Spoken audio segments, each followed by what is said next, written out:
Hello friends, welcome back to NB English academy. मी प्राध्यापक Balaji sir. आज आपण या ठिकाणी या व्हिडिओमध्ये एक नवीन टॉपिक घेऊन आलेला आहोत. तो टॉपिक म्हणजे सिद्धार्थने पहा इकडे,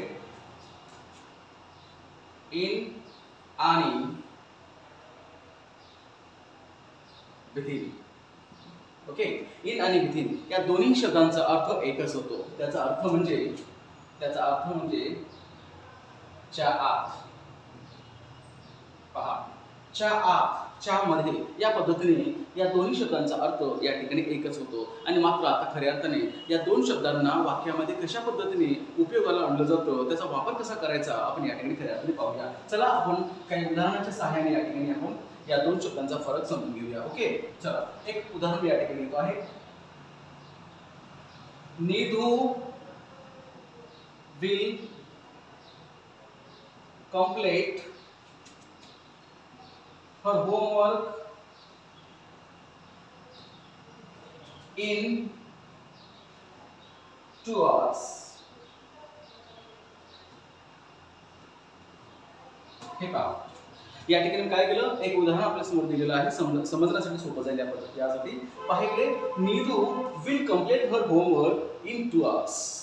2 hours म्हणजे काय? या वाक्यांचा अर्थ काय होणार आहे की निधू तिचा गृहपाठ पूर्ण करण्यासाठी तिला किती वेळ लागणार आहे? तर 2 तासाचा कालावधी लागणार आहे. म्हणजे ती 2 तासामध्ये तिचा गृहपाठ पूर्ण करेल असं या वाक्यांचा अर्थ या ठिकाणी केला जातो. पहा, आपण ते काय केलं, इन वापरलं. इन. ओके, इनचा अर्थ काय? चहा. आणि विथिनचा अर्थ आहे चहा. आता आपण या ठिकाणी इनचा वापर पहिल्यांदा समजून घेत आहोत. पहा, Nidhu will complete her homework in 2 hours. Nidhu तिचा गृहपाठ 2 तासामध्ये पूर्ण करेल असं याचा अर्थ आपण या ठिकाणी शिकतो आहे. ओके, कळतंय? मात्र इन वापरलं म्हणजेच काय झालं नेमकं की इनच्या समोर जी कालावधी आपण दाखवलेली आहे 2 तासाची, म्हणजेच निधूला तिचं गृहपाठ पूर्ण करण्यासाठी 2 तास पूर्ण लागतील असं याचा अर्थ या ठिकाणी केला जातो. म्हणजेच गृहपाठ पूर्ण करण्यासाठी जो कालावधी आपल्याला सांगितलेला आहे, दाखवलेला आहे 2 तास, 2 hours, हे 2 तास पूर्ण लागतील. ओके, म्हणजे या ठिकाणी कालावधी पूर्ण होईल असं इन वापरल्यानंतर अर्थ केला जातो. म्हणजे निधूला तिचं गृहपाठ पूर्ण करण्यासाठी 2 तास पूर्ण लागतील असं याचा अर्थ या ठिकाणी होत असतं. मात्र जर समजा या विथिनच्या ठिकाणी इनच्या ठिकाणी जर आपण विथिन वापरलं, हे पहा. ओके, विथिन वापरलं तर काय होईल लक्ष द्या. आता काय होईल, Nidhu will complete her homework within 2 hours.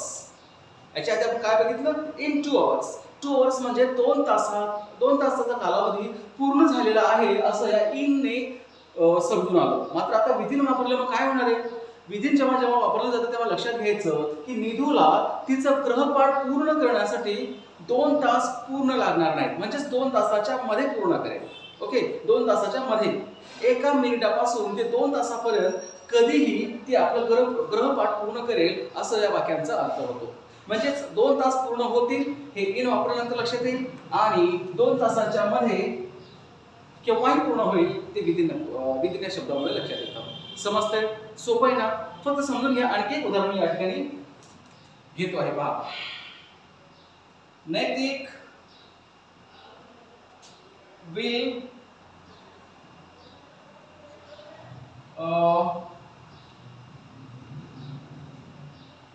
हे पहा, नैतिक can meet his friends in an hour. हे पहा,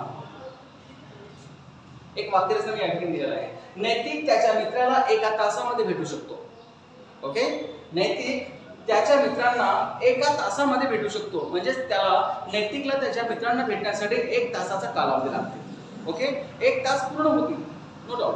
1 तास पूर्ण होतील म्हणजेच नैतिकचा जो अंदाज त्याने काढलेला आहे, मला माझ्या मित्राला भेटण्यासाठी जवळपास 1 तास पूर्ण लागतील. म्हणजेच तुझ्या मित्राला सांगतोय मी तुम्हाला भेटण्यासाठी 1 तासाने भेटेल. म्हणजे 1 तास त्याला पूर्ण लागत आहे. Naitik can meet his friends in an hour. 1 तासामध्ये. म्हणजेच नैतिकला त्याच्या मित्राला भेटायचंय, पण कधी भेटायचंय? 1 तासाने. म्हणजे 1 तास त्याला पूर्ण लागू शकतात. ओके, म्हणजे आपण या ठिकाणी इन वापरलेला आहे. म्हणजे याचा अर्थ असं की हे जो 1 तास आपण या ठिकाणी घेतलाय तो पूर्ण दर्शवतो, पूर्ण झालेला दर्शवतो. ओके, त्याला पूर्ण कालावधी त्या ठिकाणी लागू शकतो असं या वाक्यांचा अर्थ होऊ शकतो. ओके, आता जर या इनच्या ठिकाणी आपण विथिन वापरलं, हे पहा, आपण जर इथे विथिन वापरलं तर काय होईल, म्हणजेच नैतिक त्याच्या मित्राला एका तासामध्ये केव्हाही भेटू शकतो. एका तासामध्ये म्हणजे एका मिनिटापासून ते एका तासापर्यंत. ओके, एका मिनिटापासून ते एका तासापर्यंत जो कालावधी आहे मध्ये तो केव्हाही म्हणजेच एक तास पूर्ण होण्याच्या आधी, ओके, एक तास पूर्ण होण्याच्या आधी नैतिक त्याच्या मित्रांना तो भेटू शकतो. ओके, समजतंय, कळते ना? म्हणजेच इन वापरलं की समोरचा कालावधी पूर्ण होईल अशी खात्री होते आणि विदिन वापरलं की समोरचा जो कालावधी आहे त्याच कालावधीच्या मध्ये ते वर्क पूर्ण होईल असं याचा अर्थ या ठिकाणी केला जातो. ओके, समजतंय? गुड. काही डाऊट्स वगैरे असतील तर निश्चितपणे आपल्याला या कमेंट्स बॉक्समध्ये कळवायचं आहे. आपण या ठिकाणी केवळ 2च शब्दांचा वापर आपण या ठिकाणी शिकत आहोत. केवळ 2 शब्द आपण या ठिकाणी शिकून पूर्ण झालेला आहे. इन आणि विथिन कुठे कसं वापरायचं निश्चितपणे या 2 वाक्यांच्या सहाय्याने आपल्याला समजलं असेल. ओके, एनी डाऊट्स आहे? काय डाऊट आहे का?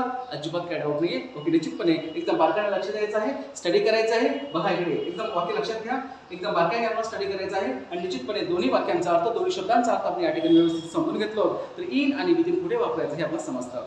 ओके, तर चला आता या ठिकाणी काय डाऊट्स असतील तर कमेंट्स बॉक्समध्ये कळवा आणि या व्हिडिओला जर निश्चित खरंच आवडला असेल तर लाईक करायला मात्र विसरू नका. लाईक, शेअर आणि सबस्क्राईब करायला मात्र अजिबात विसरायचं नाही. चला आपण या ठिकाणी थांबूया. आता नेक्स्ट व्हिडिओमध्ये एक नवीन टॉपिक घेऊन येऊ. तोपर्यंत या ठिकाणी थांबू. थँक्यू.